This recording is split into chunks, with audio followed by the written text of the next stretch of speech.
Looks like we have some people who want to find out about depression. It seems to me that the main problem involving our emotional tensions at the moment is to consider, if possible, the purpose for which we are in this world. Welcome back to Erudite Lectures. Today we will hear Manly P. Hall's lecture, Coping with Mental and Emotional Depression.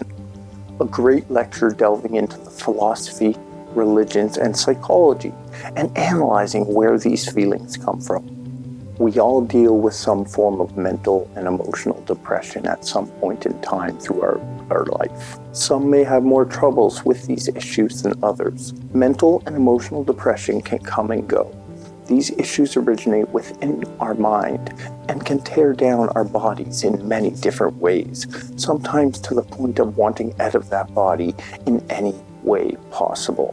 I bring to you on Erudite Lectures, Manly P. Hall's Coping with Mental and Emotional Depression.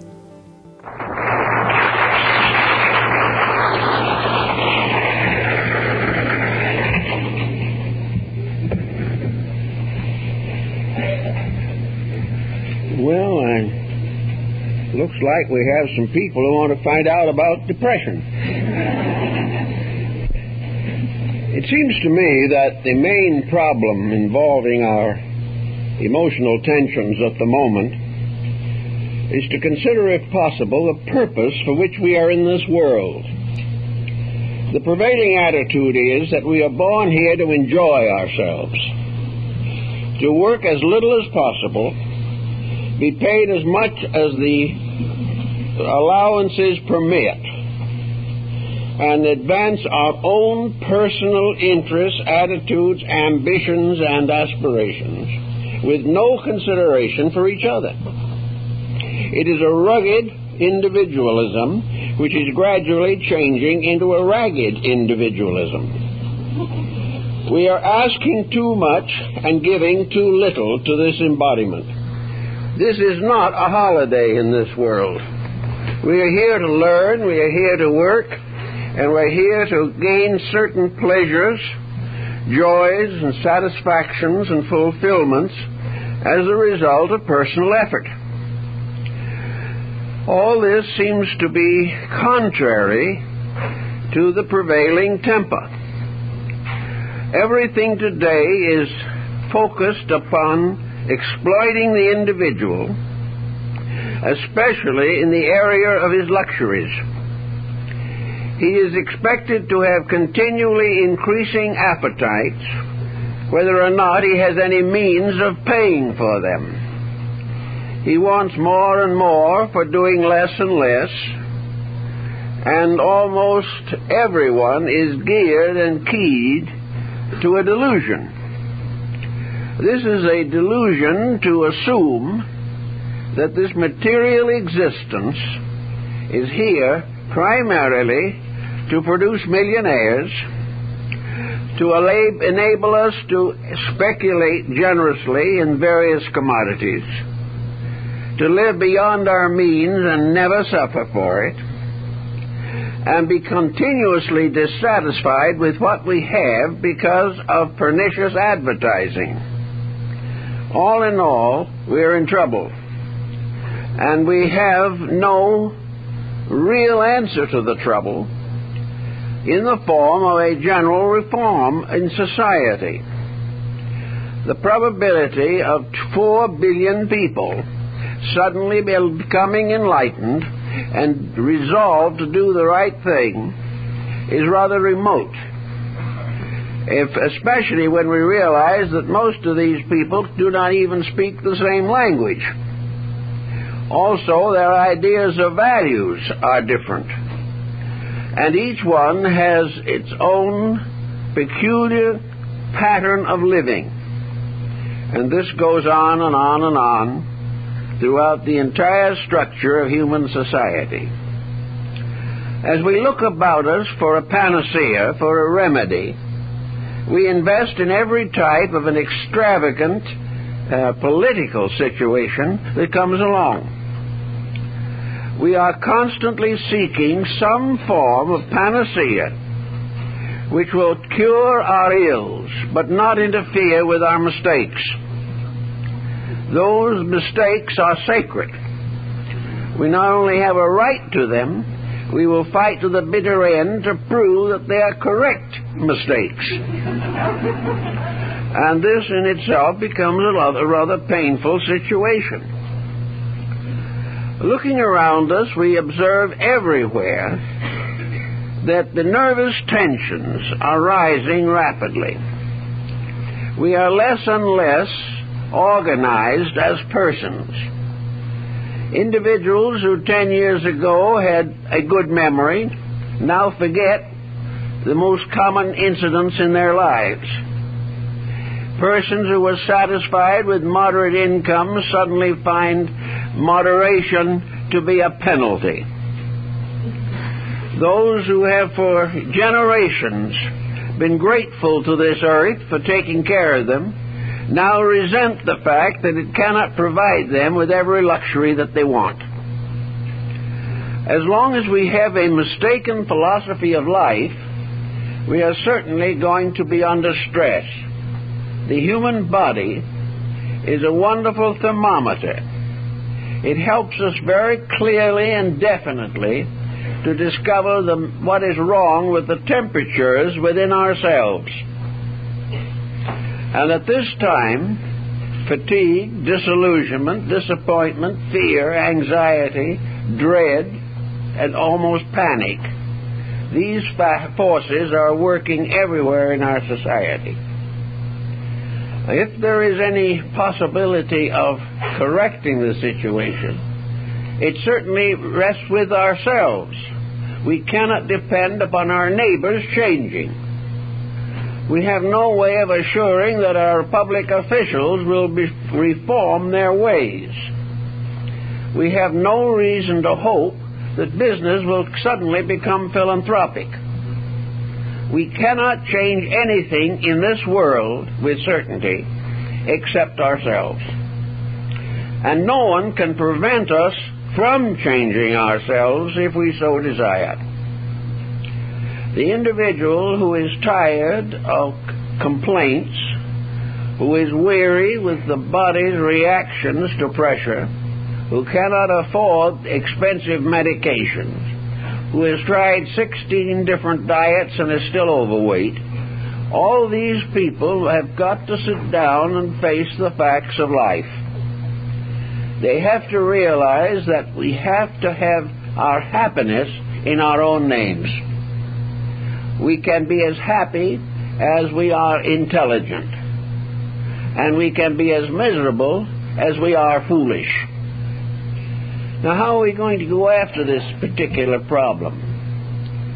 There are several different approaches to it, but nearly all depend upon one essential decision or commitment within ourselves.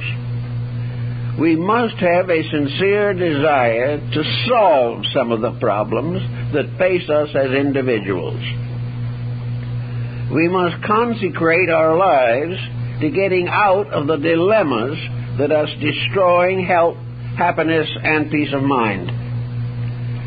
We are only here for a relatively short time, at least in this embodiment, perhaps 80, perhaps 90 years.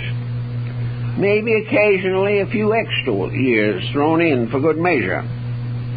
But in this span of time, we must make a series of decisions. From the beginning to the end, we must steer our living with intelligence. When intelligence fails, security fails. How are we going to get this intelligence? Well, for a long time we thought we could get it by education, but this is becoming increasingly doubtful. The trouble with education is that it assists us to adjust to what is wrong, but does not attempt to correct the errors. Therefore, education says the world is as it is. Adjust to it or suffer.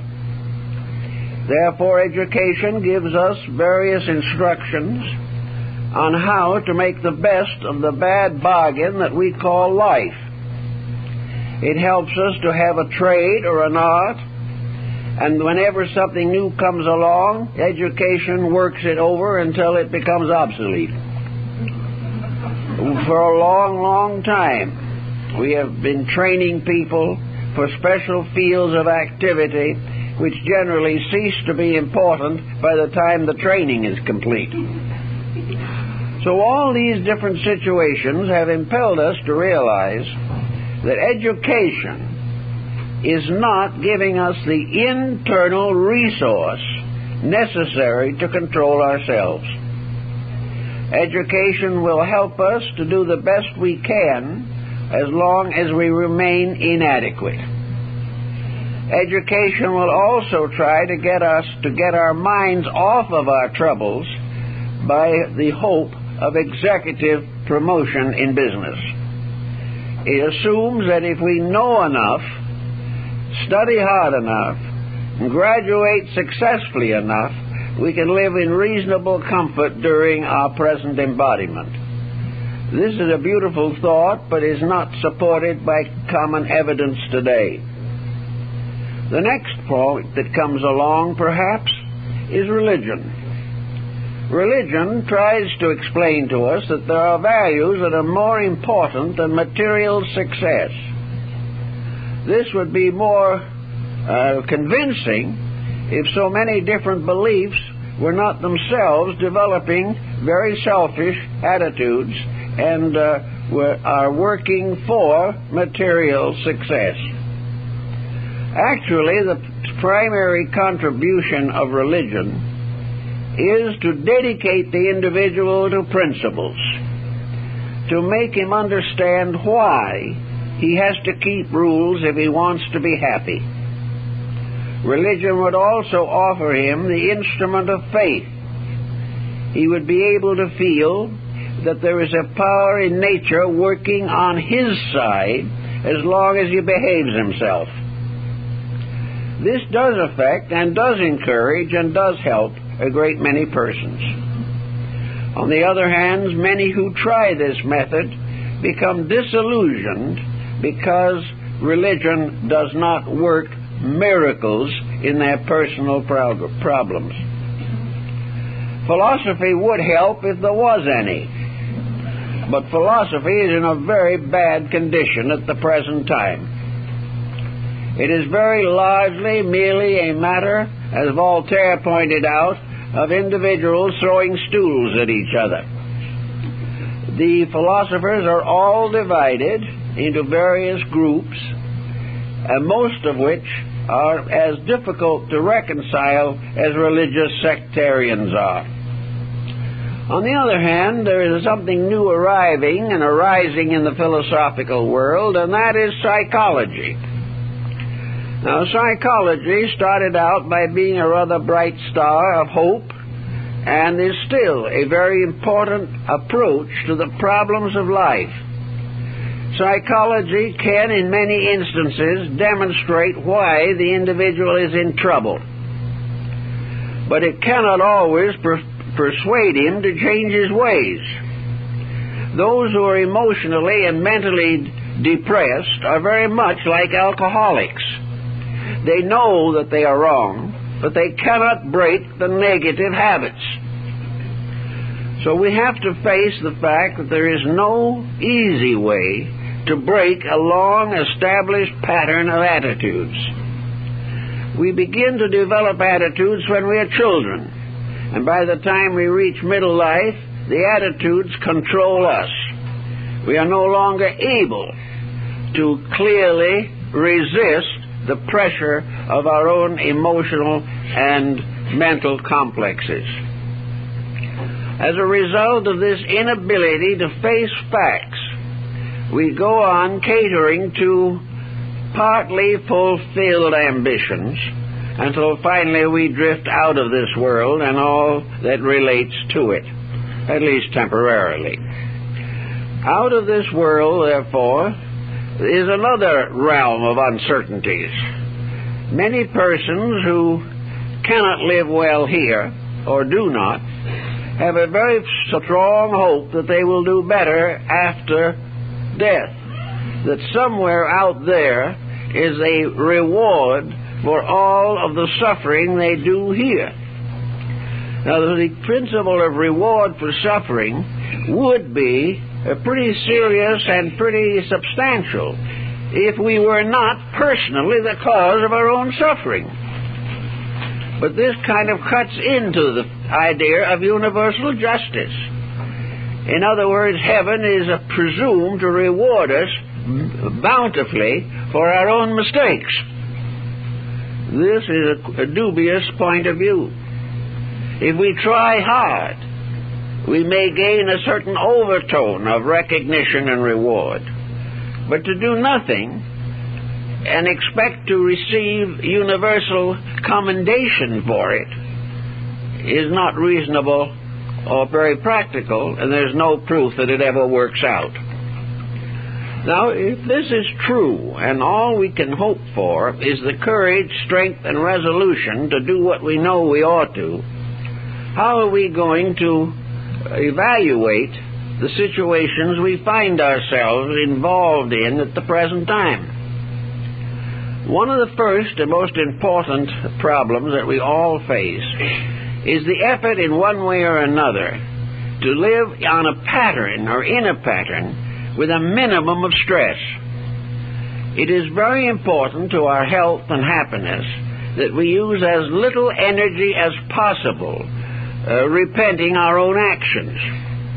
It is also very important that we should not undertake projects which will destroy us in the hope of some special reward. The person should try to live within his own natural capacities and not be constantly moved by the fact that there are others who are doing better than he is. Various capacities have to be recognized. Many folks will learn to play the piano, but there will not be very many Paderewskis. But you do not have to be a great master of an art in order to enjoy it. You do not have to have either a grand opera or a Nashville rock voice in order to enjoy singing. You can enjoy it by the mere fact that no one ever will hear anyone whose music sounds better than his own. It's the way people think and feel. They enjoy even moderate successes. One way to get out of our stress is to become more pleasant in the presence of moderate successes. That we do the simple things that give simple pleasures and avoid these tremendous activities which are so likely to fall apart. So if we realize that we are all a little different, but that this difference does not make it necessary for us to suffer, we will gain a new perspective on some of our problems.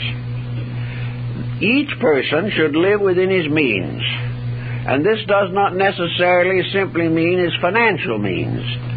It means to live within his capacities, to live on a level in which he can be comfortable, reasonable, and free as far as possible from unnecessary worries and anxieties. Today we have a very serious problem arising that is affecting a great many people, and that is the problem of unemployment. Unemployment is becoming a major disaster, not only in this country, but in most parts of the world. We have reached a point in technology in which we are gradually running ourselves and each other into bankruptcy.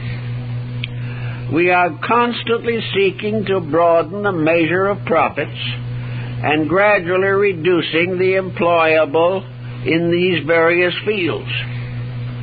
Now, everyone is subject to the danger of one of these problems hitting home.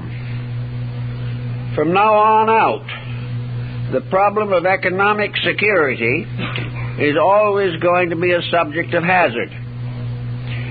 One day we may succeed, the next day it may take all that we have to survive. We do not know what lies ahead, but we do know that there is grave possibility, at least, that an effort to perpetuate prosperity is going to end in tragedy. Therefore, from the very day in which we first realize this fact, each person should quietly organize his own resources. He should discover what is necessary and what is luxury. And he should realize that nature did not necessarily intend him to be a glamorous personality. If we are still working and we still have some economic security, the situation demands greater thoughtfulness and organization of these resources. Mental, emotional depression are closely related to debt. And the individual who is in debt is in trouble. Ben Franklin pointed that out over 200 years ago. The individual who buys what he doesn't need, either because his neighbor has it, or because it is fashionable, or because it is a luxury and a labor-saving device that is not essentially necessary. People who spend money in this way are apt to regret it. Now, if they are more economical, they may also have a tendency to tip the economic system into a more moderate relationship with the consumer. It is necessary for business to realize that it cannot flourish by making individuals into bankrupts. That when the individual spends more than he can, business itself is ultimately going to suffer. So if we are employed and we have reasonable securities and we can perhaps feel that we could splurge, this is an excellent time to realize that splurging is not the basis of happiness. It is really something which will only ultimately contribute to worry and anxiety. Now, if the person is not employed at the moment, and therefore has a problem involving labor unions or involving the curtailments and bankruptcies of various corporations, then it is too late to try to prevent the situation. It is then necessary to do whatever can be done to reduce the pressure and to get into as economical a balance as possible.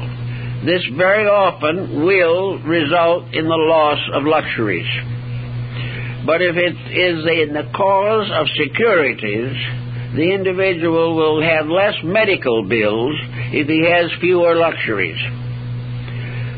There is no sense in trying to maintain a standard of life which has been taken away. But let us always remember that the standard that has been taken away has nothing to do with the standard of principles within ourselves. A high standard of living depends upon what we are and not upon what we have.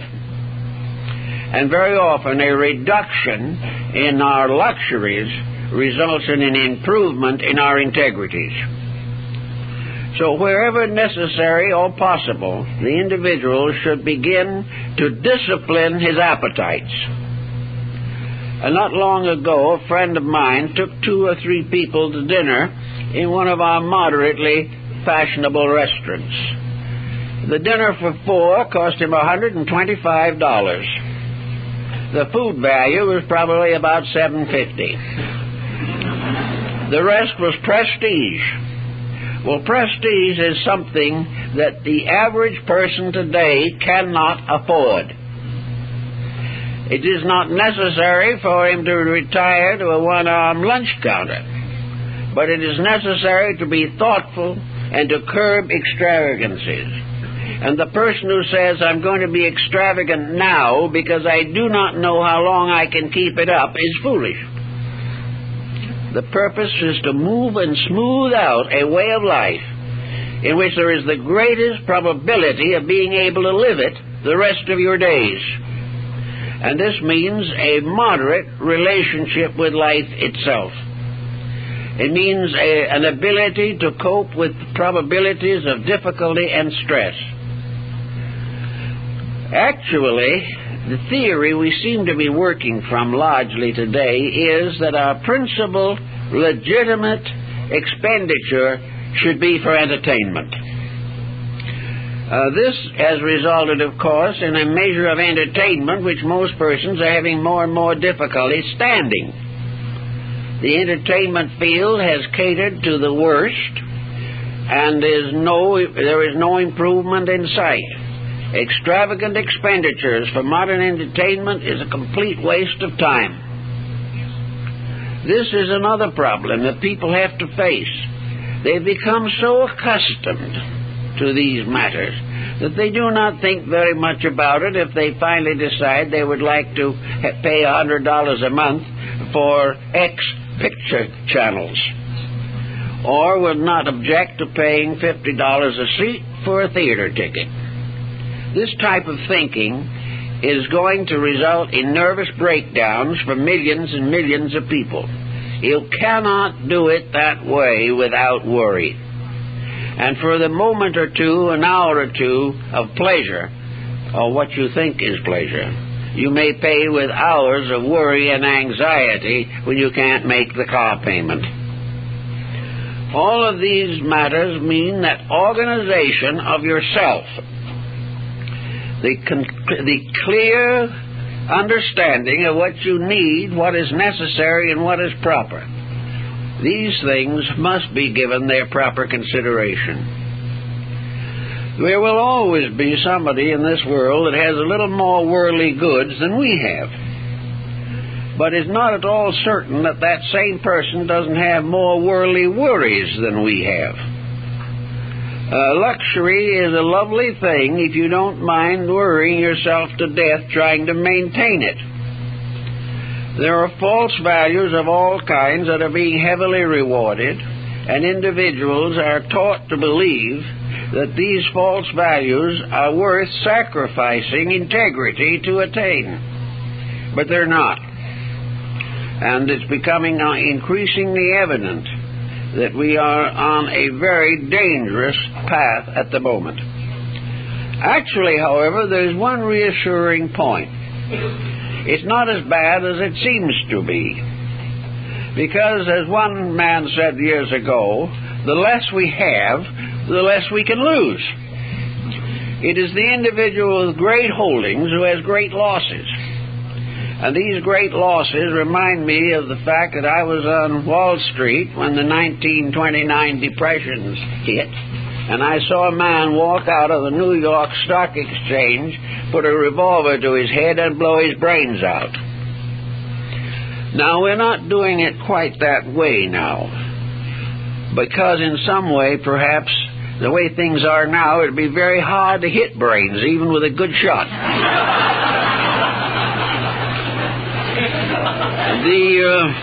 The main point is that a quiet approach to life, a moderate approach to life, while it may not be free from all anxieties, reduces them. Reduces them because of the effect it produces in personal living. At that same time in 1929, a number of persons reported that having seen their entire holding wiped out in one day, went home and for the first time in years had a good night's sleep. There was nothing more to worry about. Now, if these persons had been moderate in their investments, wise and thoughtful, had not been over-extravagant in their living, they might have escaped this deluge and have had many good nights' sleep because they were never in danger. Or the danger was so slight it was scarcely worth considering. We watch each person as the days go along, and we find friends and relatives and acquaintances becoming more and more edgy. No one seems to be very happy about anything, and nearly everyone has a pet peeve as to what is wrong. If we get about 500 people together, each with a different peeve, and they all express what their peeve was, the composite result would probably be approximately correct, because there are hundreds of causes for these uncertainties and these unpleasant reactions. The individual has to be careful, however, that he doesn't manufacture difficulties. It's bad enough to face the real ones, but it is even worse to imagine a great number of problems that do not even exist and become frightened to death by the products of your own imagination. Actually, we are all looking for something, someone, that we can blame for this particular problem. Last week I had one envelope come in to me that must have had 50 sheets in it, each containing some definite explanation of who was responsible for everything. It was not only a completely discouraging list, but the question always arose, well, how much fact was there in it? Because actually the various statements were very lightly supported, if at all. For the most part, it was simply blind anxiety blurting out its fears. Well, there is a lot of that these days. Individuals are frightened. Everywhere they turn, they see a conspiracy. Everyone around them is out for something that they have. All around the world, every religion, every political system, every industry, every economy is corrupt and is being used to destroy our peace of mind. It's very, very tragic. But the only answer to it lies in having an indestructible peace of mind. Whatever happens, we will discover, as we have from the past, that the worst does not occur. No matter how much problem and fear and worry we have, or how many conspirators we assume to be hiding somewhere to separate us from a few dollars, the real problem lies still with ourselves, that we cannot afford to develop vast prejudices that divide us socially, religiously, racially, culturally. We cannot afford to look upon everything that is not like ourselves as an enemy. We do not realize the danger of this prejudice problem. And nearly everyone who is unhappy today is pointing an accusing finger at what he regards as the cause of his misery. But up to now, his tendency has been to point his finger in the wrong direction.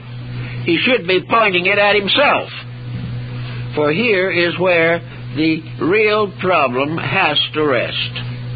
It is our own ability to integrate our living and our thinking so that we can fulfill the Bible admonition that if we are right, we will survive, and that those who are wrong may fall on both sides of us, but we will still stand. The problem is always that we must be right. And this is the first line of defense against worry, fear, and anxiety. We have to be correct in our own relationships with life. It might seem that this is a very serious frustration, and perhaps it would be a little bit of a frustration if this was the only existence that we have. But whatever we do here is certainly going to go on, and we are going to take with us into something beyond this life most of the pressures that have burdened us here. There is no reason to assume that death changes us. It changes our location, it takes away our body, but there is no way of being sure that it changes any mental or emotional attitudes that we may hold. We will probably go on being ourselves. And that means that unless we have done something to improve ourselves, that if and when the time comes to start another pattern of living, we will bring back nothing but the faults and pressures that we took with us. So we have to, in a long-range thinking, try to make the corrections that are necessary while we are here. If the individual believes that he doesn't come back, it still remains the same problem. If he doesn't come back, it's all the more reason why he should do the best he can here and get as much of real value out of life as is possible. So the nervous person has got to sit down and analyze what is the cause of his nerves. What does he dislike? Who is he jealous of? What person is irritating him? Why does he hold on to ambitions and appetites that are unreasonable? Does he really think that by buying the larger house he's going to be a happier person? Does he really believe that he has to keep up with the Joneses? Does he find it absolutely necessary to make every possible last degree of profit on every transaction that he makes? Is it necessary for him to profit to the point that he prevents other human beings from having the proper necessities of life? All of this selfishness and self-centeredness is contrary to rules. And nature's way of doing things can be summed in the simple thought: if we are not reasonably contented, there's something wrong with us. We like to assume that it's wrong with the system, but the system is nothing but a mass of us. The system is a collective picture of our own personal attitudes on the various responsibilities of living. Out of this also comes a new type of escape mechanism. The individual, not wishing to change himself, has only one way out, and that is to forget himself. Instead of rising above his own weaknesses, he is going to escape from these weaknesses by killing out his own recognition of them. So the person who is nervous or neurotic or depressed goes on to medication. If he is depressed, he may be given a stimulant. If he is overexcited and obviously a paranoid, you can give him one or another form of sedation. Always the idea is not to cure the problem, but to block the symptom. We are supposed to get well by forgetting what we are supposed to do. But instead of having this happen, we finally discover that we are allergic to the medication and ultimately kill ourselves in the effort to avoid thinking. Also, there is the alcoholic. There is all the different type of escape mechanism. We find people who are living in a very unpleasant, unrealistic, and unmoral way simply to escape the problems of life. Another thing that is very important, and I notice a lot of people seem to be struggling with it, and that is, what is the person doing actually to improve his own mental existence? What are his interests? What does he do to make a better life that will solve some of his problems? He comes home. It's been a hard day at the office, or it's been a hard day somewhere, or it's been a day in which there was very little work but a lot of anxiety and irritation. So he comes back. What does he do? Turns on the television. And he's going to live with the television and probably get an indigestion from the television dinner. But he is going to watch probably about the lowest level of entertainment that has ever afflicted the American people. He is going to go through all of the murders, all the rape and carnage, all the space wars, all kinds of dramatizations, real or unreal, about all the unpleasant moments of history, and a careful program of destroying and disintegrating the reputations of famous persons. This is entertainment.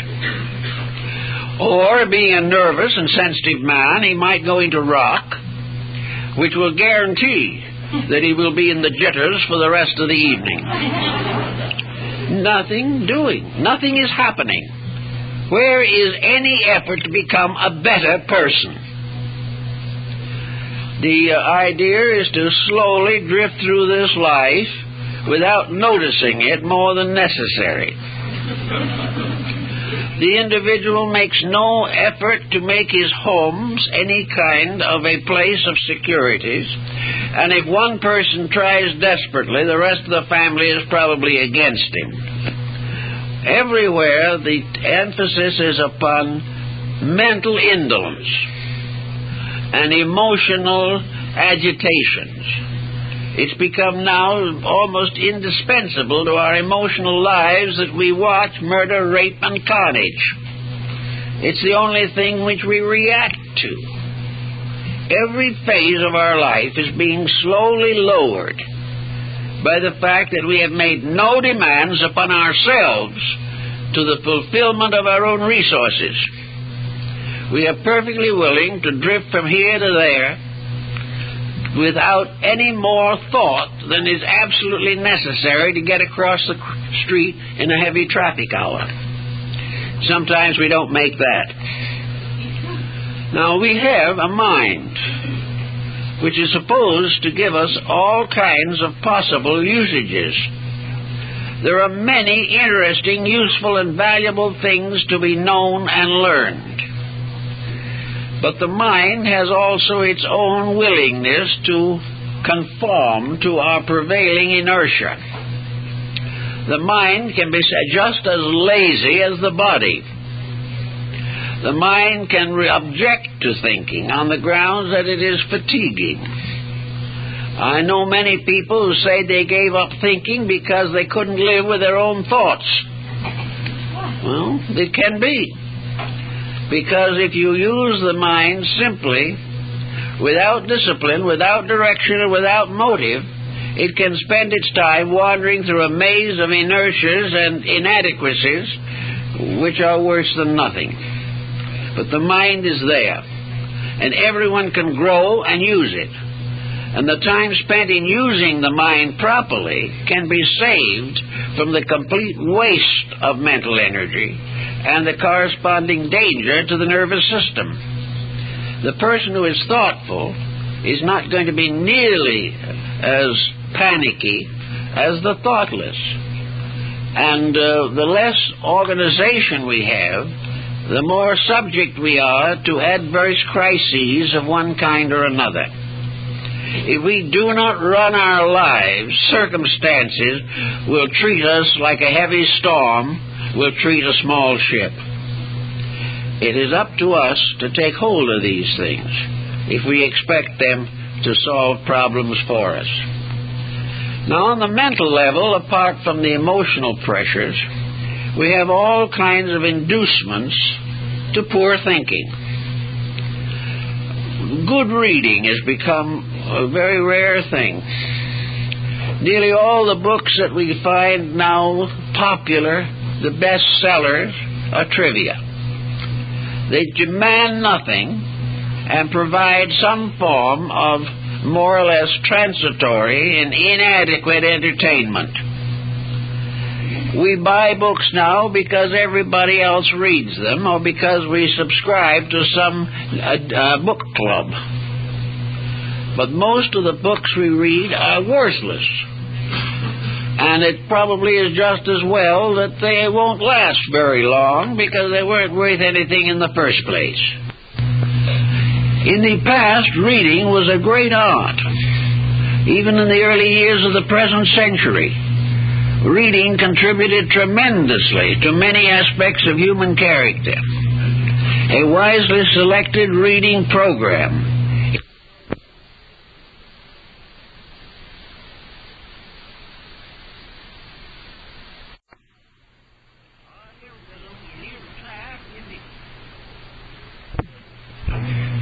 even in the early years of the present century, reading contributed tremendously to many aspects of human character.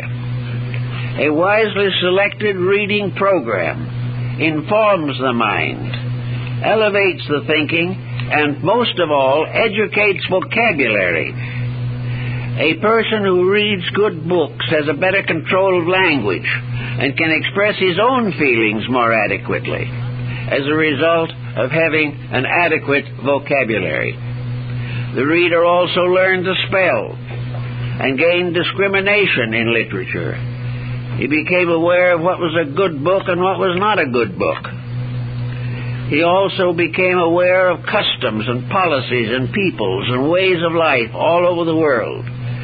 He could become almost a universal citizen, reading quietly by the light of a gas mantle on his table. This is practically gone. Reading today is completely trivial in most instances, and more serious reading is devoted almost entirely to some form of skill or scientific knowledge which we hope is going to improve our earning capacity. If we would take 2/3 of the time that we spend listening to bad news on television to a study of the basic literature of the world, a serious study of history, of biography, a serious contemplation of carefully drawn human characters as found in the writings of the great novelists and the great literary geniuses of the 19th century, we would come into a better relationship with life. We would have more tolerance for other people because we would understand other people better. Through Charles Dickens, you could learn to understand a great many people, and in this way also gain a certain tolerance for the idiosyncrasies of persons and realize why each individual is what he is, and not resent constantly the fact he may differ from us in something. Art, music, all of these civilizing forces can be cultivated by discrimination. But if the discrimination is lacking, all these things simply become time killers. And the human being, whether he knows it or not, cannot afford to kill time. It is a very limited resource, and is the basis of the personal securities and integrities that he hopes to build. Also in this same problem, the problem of being quiet is a very serious issue at the present time. We live in a world that is full of noise. There's hardly a silent moment anymore. But more than that, we live in a world in which there is a tremendous amount of man-made unnecessary noise. One of the most common forms of this is small talk that leads to nothing. Arguments, dissensions, hatreds, and various accusations that are unfair or unreasonable. Somewhere along the line, the person who wishes to know himself must be able to sit down and become acquainted with himself. To each of us, ourselves remains always the unknown person. We spend very little time trying to understand our own motives. We simply fulfill the pressures. If we don't feel good, we let our bad feelings show. If we're angry, we explode in somebody's face.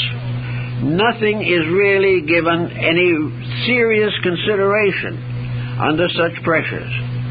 So each person, beginning in childhood, should recognize the dignity and importance of quietude.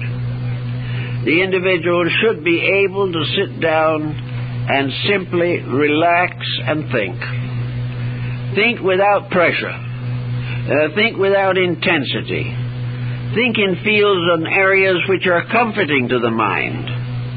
Remember the better things of life and gradually discipline an appreciation for the benefits we have enjoyed, and also the gradual integration of patterns to contribute to the happiness and security of other people.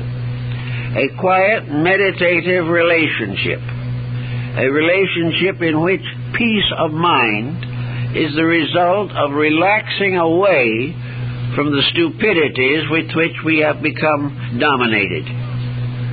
Everyone should be able to be quiet. It should not be necessary for the person who is not up to his neck in activity to sit back and simply fidget. There is no peace of mind where the individual cannot settle down quietly to contemplate or think or enjoy the benefits of his own spiritual experience and life.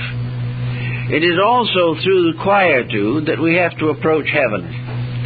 For whatever religion we may hold, whatever faith is important to us, we come closest to realities in quietude. And when we get nervous and upset and the blood pressure rises, quietude will bring it down again.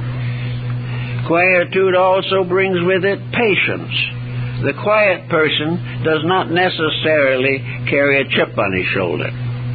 The quiet person is able to estimate more correctly the attitudes of others.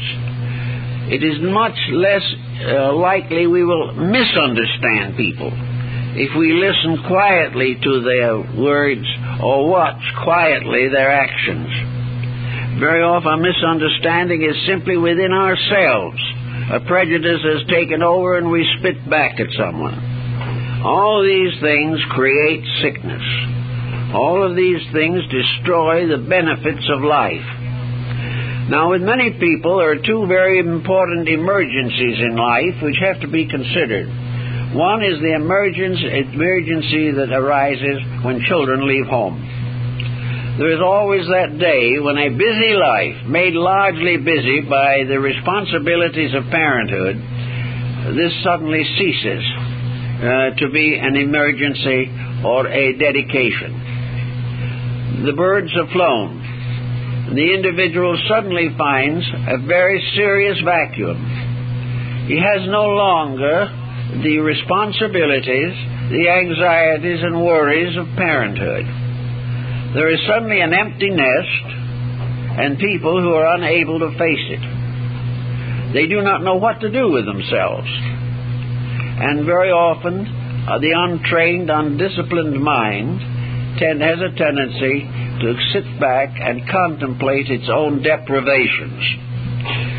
Very often it will contemplate why the children shouldn't have married the persons they did marry, or why have they not continued to write home every day, and why do we only hear from them when they want some money? Why are all these things suddenly brought to our attention, bringing about a feeling that we were never appreciated, that we have been left alone, we have given everything and gotten nothing, and on and on and on and on, until we can dissolve in a noble example of self-pity and go on sedations as the only remedy. Now, lots of people do this. They just cannot face the fact of life as it really is. They cannot say with cheerfulness, I have finished a responsibility and now my life is my own. The reason they do not want a life of their own is because they never had one. They do not realize that maturity implies the need for a personal existence. That things that perhaps were not possible due to the responsibilities of family had to be passed over. But now at middle life, it is possible to pick up all these threads and do interesting and important things. But if the mind simply will not rise to this occasion, then there are all kinds of false activities created, and we never fool ourselves with time-killing diversions. Unless we are really doing something worthwhile, we know it. And at that time, it is very necessary to think seriously of starting a second career or carrying on an early one.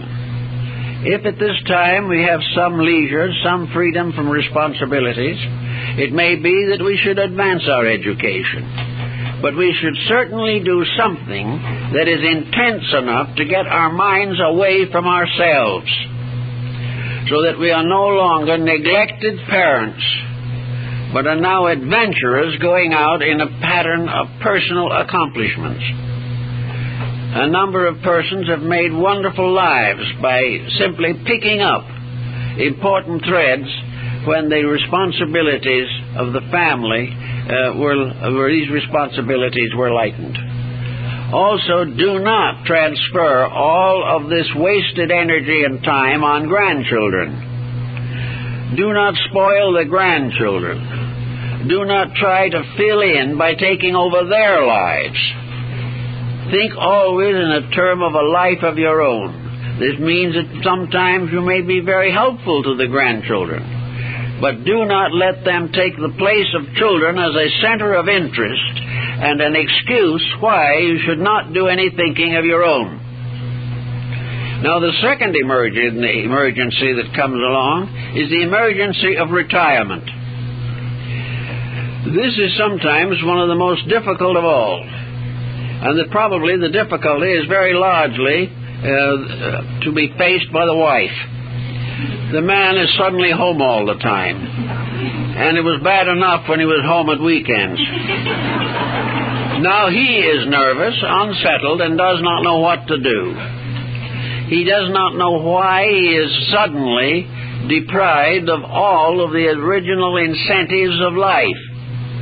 Because in the course of his business career, he practically forgot or neglected his own personal survival.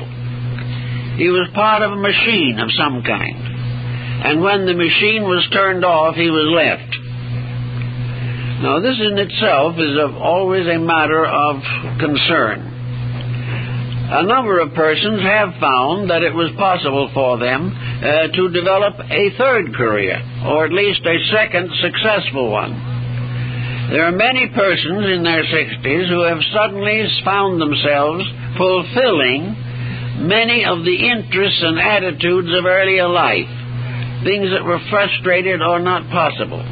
Many have formed new business projects of their own, have taken up or completed educational practices and policies. They have learned how to make and do various things. They have learned to simplify living so that having a smaller overhead and a smaller establishment, they are able to have more time to do the things they want to do. Then comes the question, what do they want to do? The answer to that very largely rests with earlier thinking. It's very hard to take that up all by itself at the end. It is much better for the individual to have carried along with his business career some other activity. The businessman and the housewife should have other interests that they have been developing over a period of years, so that the transition from one focal point of activity to another is comparatively slight. If there's no such an adjustment possible, a bewilderment settles in. And in this bewilderment, all kinds of false values take over. And the person gradually falls into one form of depression or mental chaos or another because of the lack of focal point. That a person should reach retirement age without a mind sufficiently disciplined to carry him from that point on seems difficult to believe, but it is very, very common. So that the undisciplined retiree falls into small purposes that have no real significance and no actual satisfaction for himself. Here, hobbies can be important, especially if these hobbies have basic educational value. Various projects involving social activity, in teaching and in working with people, all these things can develop into useful extroversions. But most of all, if the person's retiring at 65 or 70 has no interest in life, it is an indictment of his previous living, and it is also a hazard to his survival. A proper planned life after retirement from business can add 10 or 15 healthy years to the life of the person, and can give them an opportunity for mental and emotional maturity that they were deprived of during the long years of business involvements. So here are two periods in which it's very necessary to take over the problems of living and try to plan a successful long-range career. This is something that I think more or less reaches the summation of the situation, and that is the long-range plan for living. Not that the person is to live from now to the next vacation. Not that the person shall live from now until he buys a new car. But a long-range plan based upon a life of expectancy that for us here in the Western world will extend probably to nearly 80 years, and sometimes more, a period of time in which a long-range plan worked on diligently from the beginning and forever in the back of the mind. This is very important.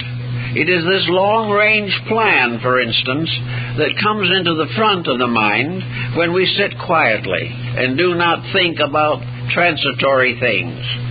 The long-range plan is something that should be filled with hope, filled with resolution, filled with dedications to various useful, constructive, and unselfish activities. But the plan should be there. And if necessary, when the person graduates from high school, he should begin to think about that plan. He should view it as a basic of his life, that he is a person, is living. He is going to accept the responsibilities of life. He is going to fulfill his responsibilities and his duties. But he is also going to be ever mindful that there is a reason for his existence beyond economics, beyond promotion in office or something of this nature. That there is a reason, and that is that he shall grow, that he shall finish this life a greater person inside himself than he was when he started. This is not a growth of ego satisfaction. This is not the fulfillment of ambition.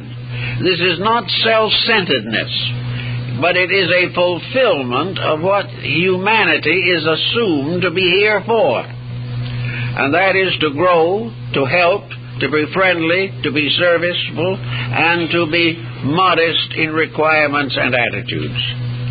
These are the things that should be planned for from the very beginning, so that along with all of the different responsibilities, the person does keep a small, sacred core of intent within himself.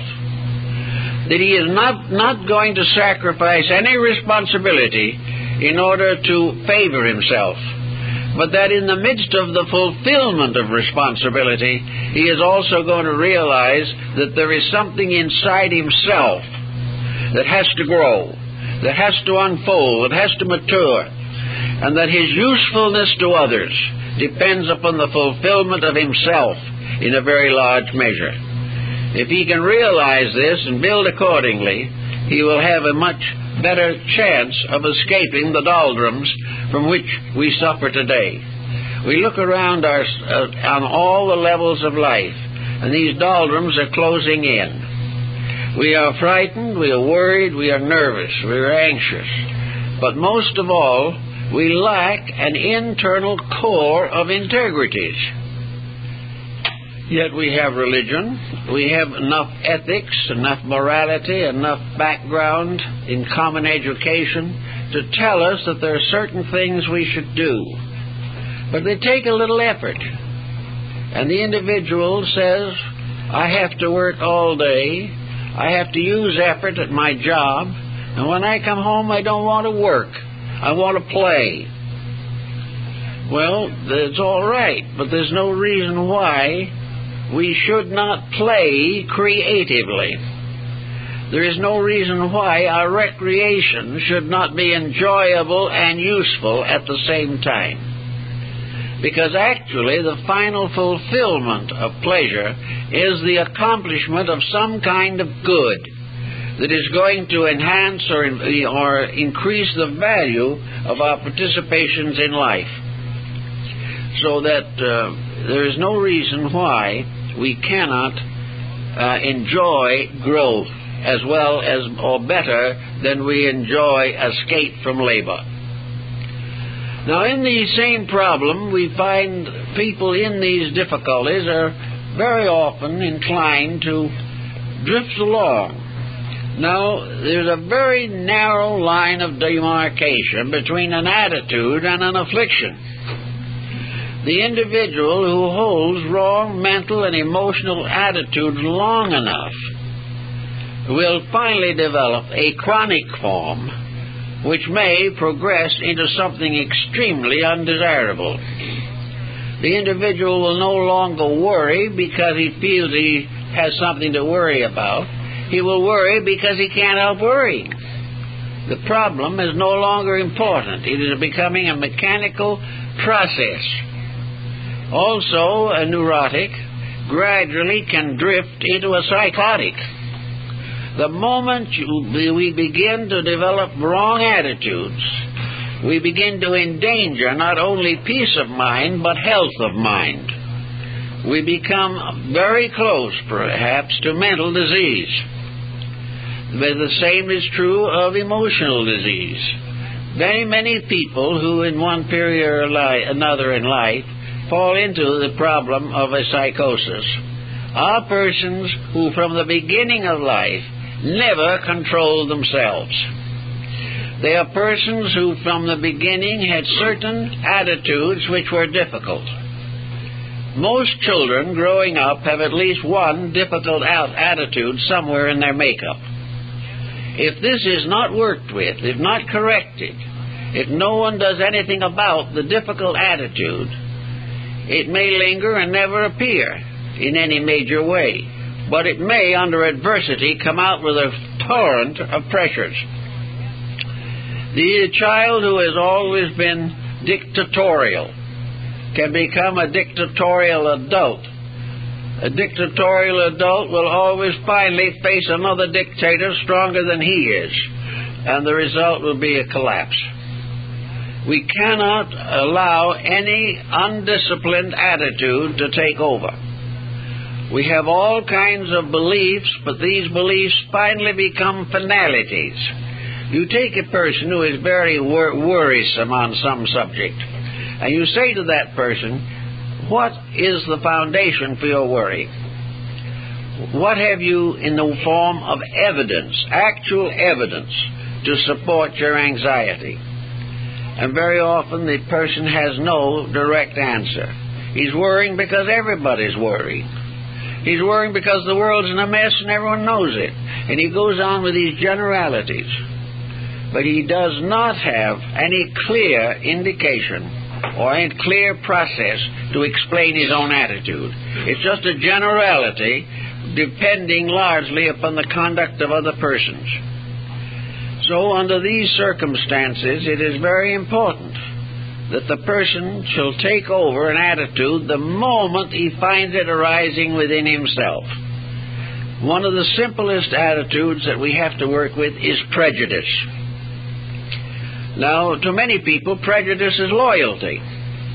Prejudice is necessary because it belongs to the group, or it belongs to the family, or it belongs to the theological structure to which the person belongs. Prejudice is therefore something which is very hard to cope with, but prejudice nearly always ends in trouble. Prejudice opens the person to every type of negative propaganda that can be launched against him by society. Prejudice destroys peace of mind and cuts him off very often from important, useful, and friendly people. Prejudice can affect the fate of his children. It can affect everything, his job, and everything that relates to his life. If he becomes locked in the concept that every dog is like the dog that bit him, he's in a bad way. There is no possible way in which prejudice can end in anything except sickness, because health depends upon seeing good in everything, and sickness is seeing evil in everything. And the more evil we see, the sicker we become. And the quicker we come in contact with good that is appreciable to us, the quicker we begin a recovery.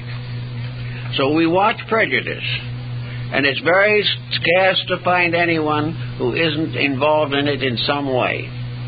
The most common prejudices are religious and racial.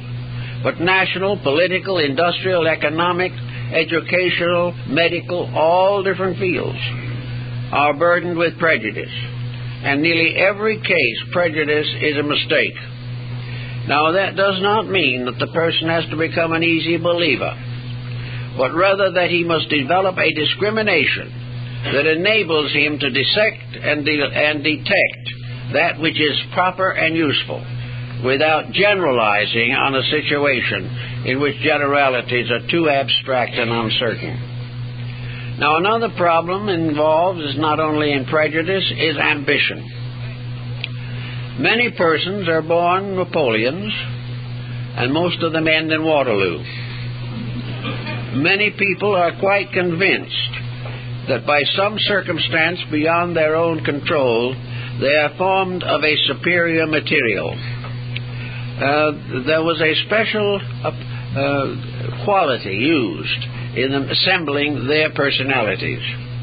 They will never be able to just simply be people, because they were born to rule, to lead. Now, these people are, my observation is that many of these people are about the most unfit persons I've ever known.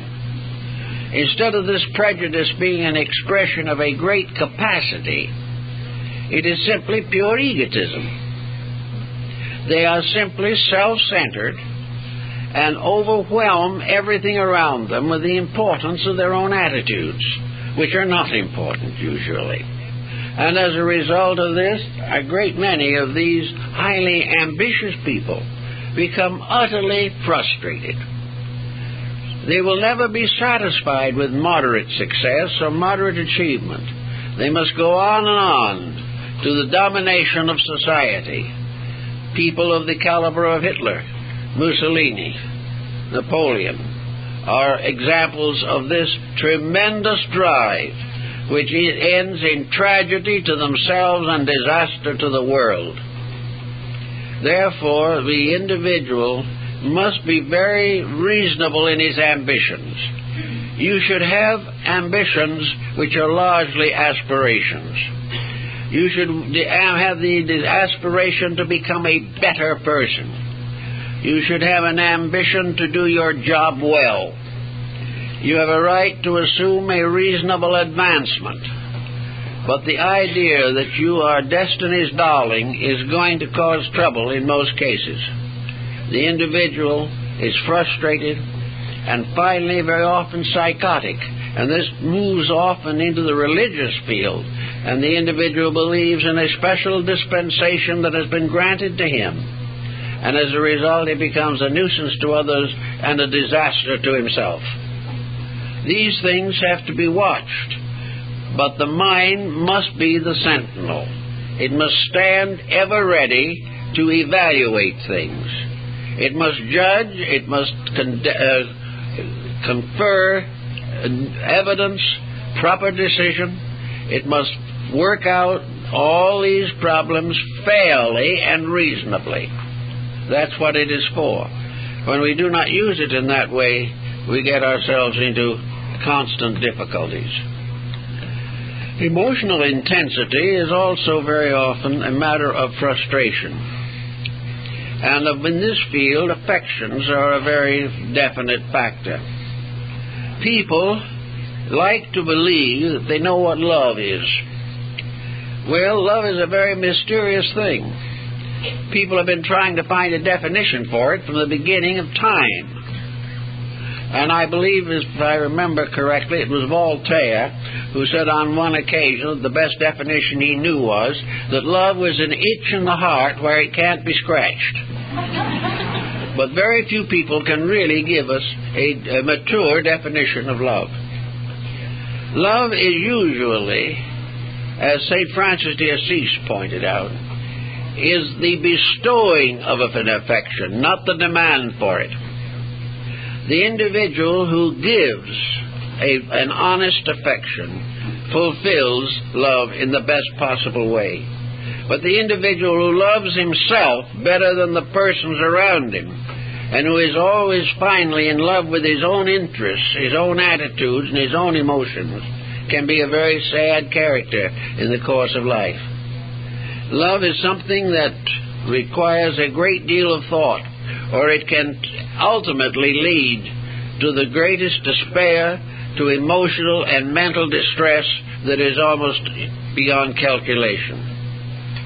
Love brings with it suspicion, which is very serious. It brings with it jealousy. All kinds of negative emotions and attitudes spring up.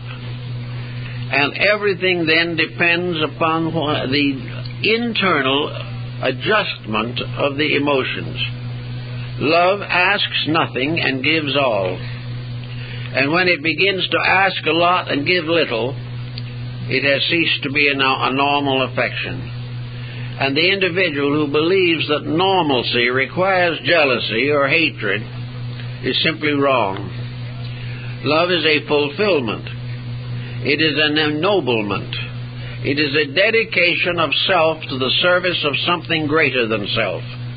Love of God is the service of that which is the supreme greatness. Love of religion, in the sense of our Christian faith or any other religion, is that a love is strong enough to make a dedication of service, that it is strong enough to cause us to change ourselves for the good of others. And where this type of emotion exists, you can work with it. But where love is a constant self-centeredness, we have people all the time who have had a disappointment in love, and 50 years later the embitterment continues. Everything in life has been ruined by the infidelity of a person. Everything has been made terrible because we have a thankless child. All kinds of attitudes contribute to a gradual development of neurosis, in which we do not realize that the entire emotion of love is controllable by ourselves, and that it is controlled best when it gives most and demands least. If we can also then transmute problems, we are in a better way toward solution. Wherever a difficulty arises, it can be transformed from a disaster into an achievement. It is very definitely true that everything that hurts us most has a lesson that will make us better. We will find that in the meeting and mastering of circumstances, we gain the greatest consolation in the world. The person who has the right to be happy and is really happy is not the one who has never had tragedy, but one who has transmuted tragedy into soul power. Tragedy should make us greater, make us deeper, wiser, more loving, more understanding. Then it is a contribution to our good. If it ends only in embitterment, we have lost everything.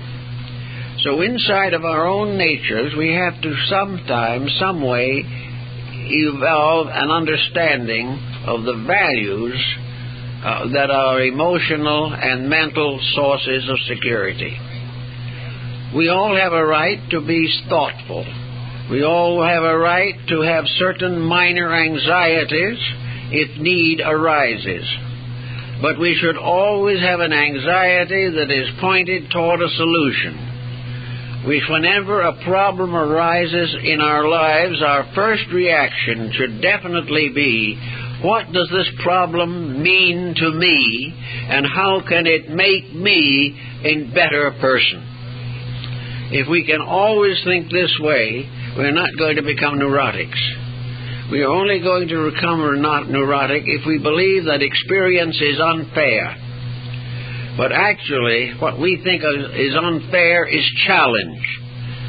We are here to grow. If we grow, we are happy. If we resist growth and fight against it, then misery sets in. So it's always best to try to transmute and transform negative aspects of personal attitudes into constructive ones by a simple action of the will. No great big fight, no tremendous struggle against everything that is inside of us, but simply a realization that we're here to learn, that if we can learn happily, we will be happy. If we cannot learn happily, we will be unhappy. But regardless of our attitudes, nature says we will ultimately learn. So it is best to do it joyfully in the first place.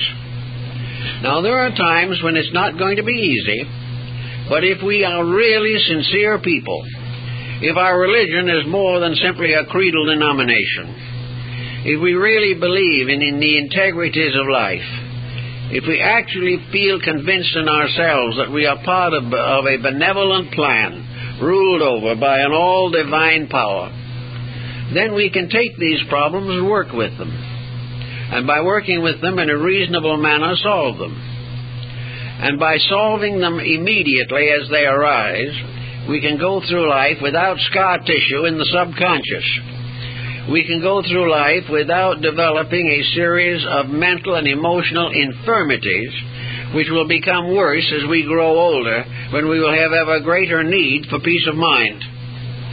We can have it if we earn it. But as the Arabian Nights said, their happiness must be earned. The individual to be happy must keep the rules. The individual to be healthy must obey the laws. And a person who allows his mind or emotions to go to seed is bound to have trouble. But knowing this and realizing it, and knowing that we are equipped to combat this situation, and that there is always within us the power to transcend any debility that we may manifest, it is perfectly possible for us to day by day make those improvements in our own living by which we will prevent the closing in of this pressure of pain, psychological misery, mental headaches, and the resulting disabilities. Every attitude relates to some function of the body. There is something in us, an organ, a muscle, a nerve, a gland, an artery, or a vein, that particularly reacts to any mental or emotional excess that we have. Each one of our attitudes is symbolically represented in a body function. If these attitudes, therefore, become sick, the corresponding body function will be debilitated. And whatever attitude is not according to natural law, which affects our mental and emotional living, also affects our health, and gradually tears down our physical resistance. Therefore, it's not necessary just to physically exercise in order to keep well. Jogging will not solve the emotional, mental problems. But mental and emotional jogging, an effort to exercise the faculties and emotions constructively, will help us to maintain health.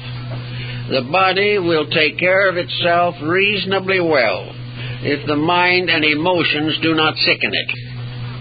So if there's anything wrong in the body, try, at first at least, to work with the emotions and mental attitudes. And if it's no longer possible to prevent the situation, then realize the tremendous dynamic advantage of adjusting to it constructively, idealistically, and hopefully, with strong faith and optimism concerning the immutability of growth in nature, and that in the end all things will come out well. Well, time's up, folks.